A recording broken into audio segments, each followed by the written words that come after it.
अस्सलामुअलैकुम वरहमतुल्लाहि वबरकातुह। प्यारे प्यारे मदनी मुन्नों और मदनी चैनल के नाजरीन, आपको हमारे सिलसिले बच्चों की दुनिया में एक और बार फिर वेलकम कहते हैं। हर दफा की तरह इस बार भी हम आपके लिए कुछ न्यू इन्फॉर्मेशन लेकर आए हैं, पर उससे पहले आपकी तरफ से मिलने वाला फीडबैक, जो कि आपकी मोहब्बत का एक सबूत भी है, पहले उसे देखते हैं। काशान अंसारी, बाबुल मदीना, कराची से आपका प्रोग्राम बहुत अच्छा लगता है, मैं पाबंदी के साथ देखता हूँ। मेहताब सक्कर, बाबुल इस्लाम सिंध से आपके नाखून वाली डॉक्यूमेंट्री से बहुत कुछ सीखने को मिला। अंसर खान, पिशावर खैबर पख्तूनख्वा, पाकिस्तान से प्रोग्राम बच्चों की दुनिया से हमारे बच्चों को बहुत फायदा हो रहा है। मोहम्मद अरशद, बाबुल मदीना, कराची से आपका सिलसिला बहुत शौक से देखता हूँ क्योंकि मुझे आपका अंदाज पसंद है। जज़ाकल्लाह। मोहम्मद साजिद मलंगी, जमजम नगर, हैदराबाद, आपने जो नाखून काटने का सुन्नत तरीका बताया, मैं नियत करता हूँ कि अब सुन्नत के मुताबिक नाखून तराशूंगा। आसिम राठौर, डेरा इस्माइल खान, खैबर पख्तूनख्वा, पाकिस्तान, आपका सिलसिला देखकर दिल बाग बाग हो जाता है। बहुत बहुत शुक्रिया।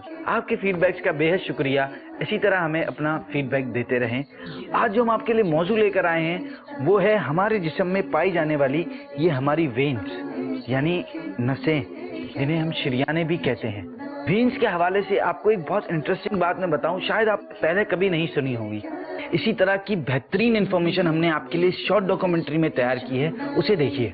हमारे जिस्म में सर के बालों से लेकर पाँव के अंगूठे तक पाए जाने वाले हर सिस्टम को अपने मुकम्मल और सही तरीके से करने के लिए खून की सेहतमंद सप्लाई की जरूरत होती है, और जिस्म के हर छोटे से छोटे हिस्से तक खून की इस सप्लाई को मुमकिन बनाने के लिए अल्लाह पाक ने हमारे जिस्म में शरियानों यानी वेन्स का एक पूरा जाल बिछा रखा है, जो दिल और दीगर पट्टों के साथ मिलकर जिस्म की मशीनरी के हर छोटे से छोटे हिस्से को खून की सप्लाई करता है। और हमारा ये निज़ाम मसाइल का शिकार हो तो खून की रवानी सुस्त या ब्लॉक हो जाएगी। इसका मतलब होता है कि जिस्मानी खलाइयत को ऑक्सीजन और ग़िज़ाइयत ज़रूरत के मुताबिक हासिल नहीं हो पाएंगी। नतीजे में हाथों या पैरों में ठंड या इसका सुन हो जाना, हल्की रंगत वाली जिल्द पर नीले निशान बन जाना, नाखून का भुरभुरे हो जाना, बालों का गिरने लगना, दिमागी सलाहियतों मसलन याददाश्त वगैरह मुतासर होना, भूख न लगना, निज़ाम हाजमा का मुतासर होना, जिस्म की ऑक्सीजन, विटामिन और मिनरल्स को हर हिस्से में ना पहुंचा पाना, हर वक्त थकावट का एहसास रहना वगैरह जैसे मसाइल का सामना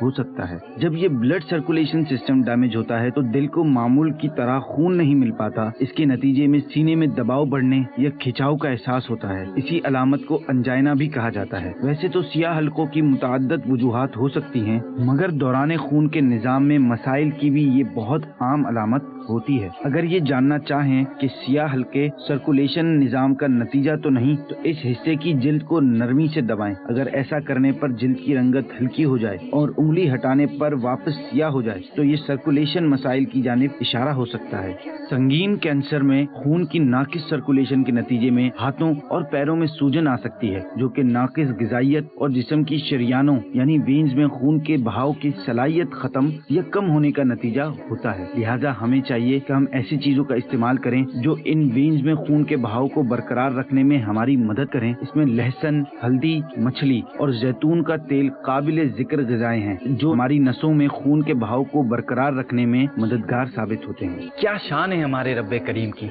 उसने हमारे इस जिस्म में कितनी कमाल किस्म की चीजें दे रखी हैं। हर चीज अपनी दूसरी चीज से बिल्कुल यूनिक है और हर चीज अपनी मिसाल आप है। हमें इन नेमतों पर अल्लाह पाक का शुक्र अदा करना चाहिए, और नेमत का शुक्र अदा करने का एक तरीका ये भी है कि इन नेमतों की हिफाजत करें और इन्हें डैमेज होने से बचाएं। इसी तरह की यूनिक इन्फॉर्मेशन के लिए सिर्फ और सिर्फ मदनी चैनल देखिए। इसी के साथ होता है मेरे सिलसिले का वक्त ख़त्म। आपसे मुलाकात होगी नेक्स्ट सिलसिले में कुछ न्यू इन्फॉर्मेशन के साथ। तब तक रखिएगा अपना ख्याल, और जी हमें फीडबैक देना ना भूलिएगा इस व्हाट्सएप नंबर पर। आखिर में हम अल्लाह पाक से दुआ करते हैं कि अल्लाह पाक हमें अपने नाराज़गी वाले कामों से बचाकर अपने रज़ा वाले कामों में लगा कर रखे।